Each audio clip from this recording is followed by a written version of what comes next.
Welcome back, everybody, to another deep dive with us. Today, we're going to be looking at a news story that's got pretty much everyone talking. It's President Biden's pardon of his son, Hunter Biden. And we've got some source material to help us break this down. We've got a fact-check article from Yahoo News. And we've got a pretty interesting social media post that claims that Biden actually lied about this whole thing. Okay. So, yeah, we're just break down the timeline. We're going to break down the facts. And we're going to be asking the question, what does this mean for the public's trust in the presidency? So, one of the interesting things about this pardon is that it's not really just about Hunter Biden's legal problems. It's really bringing up questions about, how much power the president should have and how we view that power going forward. yeah, because this pardon was like a surprise announcement Right. on December 1st, out of the blue. Full and unconditional pardon from his father, the president, covering anything he did from 2014 to 2024. Yeah, like a 10-year period. It was a huge deal. It was like Democrats and Republicans, were kind of scrambling to react. Yeah, it's almost like we have this like a reverse domino effect. Like we see this huge event, the pardon, and now we have to trace it all the way back to understand how big of a deal it is. Right. So to understand why people are so upset about this, I think we need to start by talking about Hunter Biden's original legal situation. Okay, so let's back up to June of this year, 2024. Hunter Biden is convicted on 3 felony gun charges. He violated the laws that say that drug addicts can't own guns. Yeah, and these were, this wasn't just like a slap on the wrist. These were some pretty serious charges that could have landed him in prison for a long time. Right. Then a few months later, he pleads guilty in a separate federal tax case. This time we're talking about, false tax returns, failing to file and pay taxes, and even tax evasion. All very serious charges. Yeah.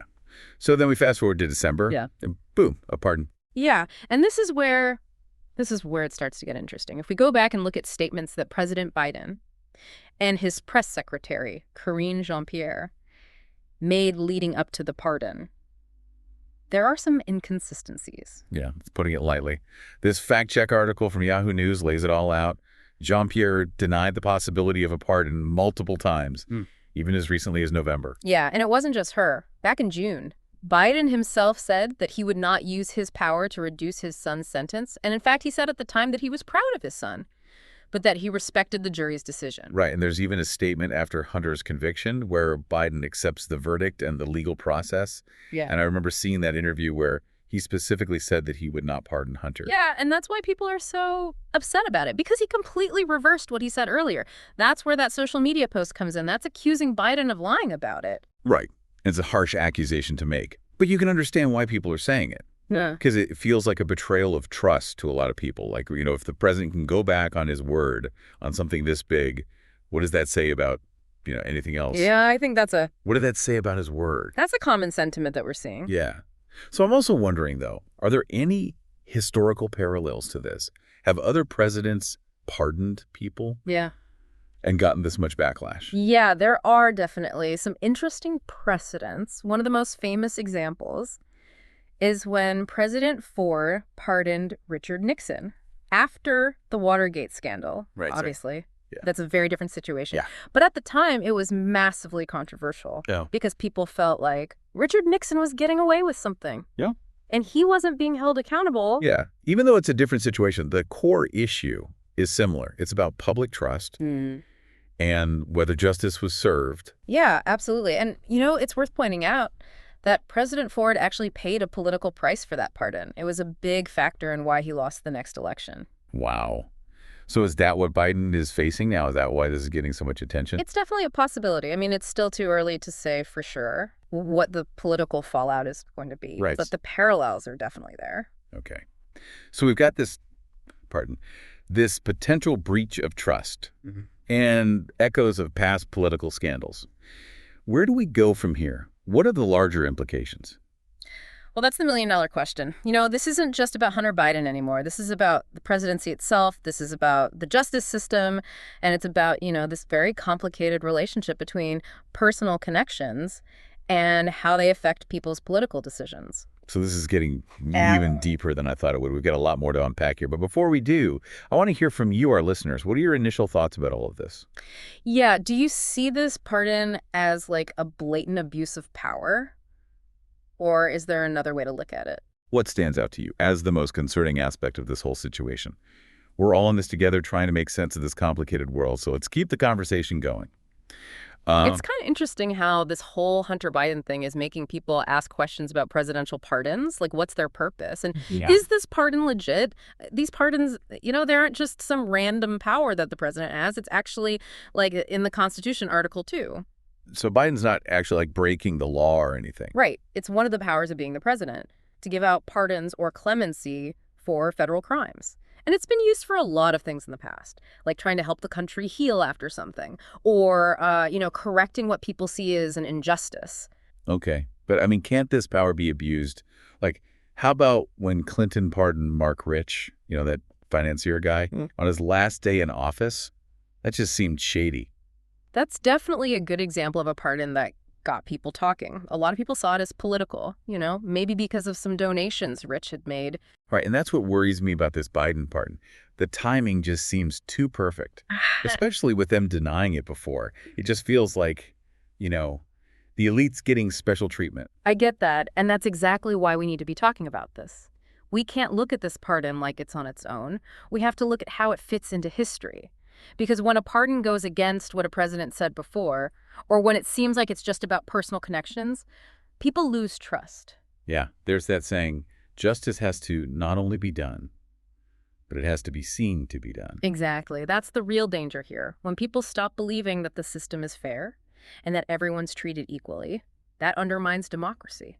So what can we do about this? How can we make sure these pardons, which are obviously a real power the president has, don't erode public trust? Well, one idea is to make the process more transparent. Right now, it's mostly up to the president. But maybe there should be more oversight.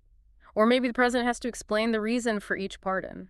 That's an interesting thought. That would make it harder to pardon someone just because it helps the president. Yeah, and it could help people trust the system more. But even with more transparency, we can't forget that presidents are people too. They have personal relationships. Right, so we're back to the same question.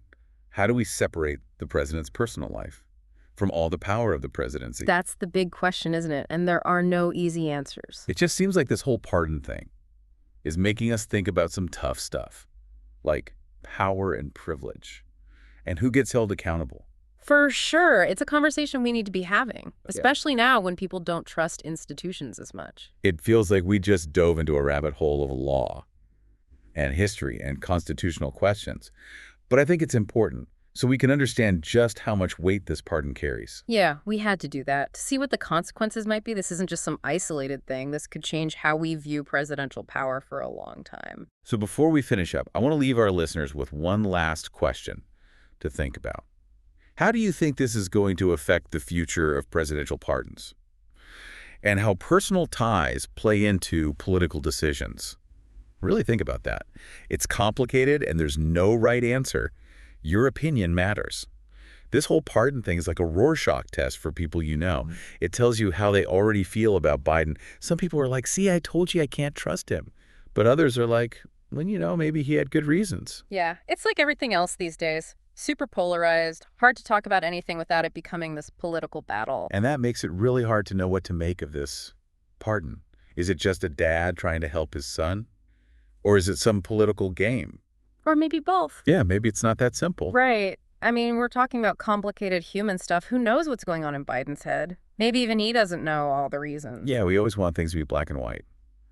But usually it's more messy than that. Absolutely. And that makes it hard to know what's going to happen next. Will this hurt Biden's reputation in the long run? Or will everyone forget about it in a week? It's like we're waiting to see what happens. And while we're waiting, Uh-huh. we have to think about some bigger questions. About power and accountability. What does justice really mean? I keep thinking about that idea of a two-tiered justice system. One for the elites and one for everyone else. If someone who wasn't Biden's son did all this stuff, would they get off so easy? Yeah, that's a real concern. We got to make sure everyone is equal under the law. If people think the system is rigged, that's bad news for all of us. Yeah, that's the foundation of our society. When we started this deep dive, it seemed like a pretty simple story. But we end up talking about law and history and ethics. That just shows how complicated the world is. Even little things can have big consequences. So before we go, I want to leave our listeners with a thought. It's easy to get mad about this or cynical about politics. But we can't give up. We have to talk about these things. We have to demand that our leaders are transparent and we have to hold them accountable. We can make a difference if we stay informed and stay active. So keep learning, keep asking questions. And thanks for joining us on this deep dive. We'll be back soon with another topic. See you then.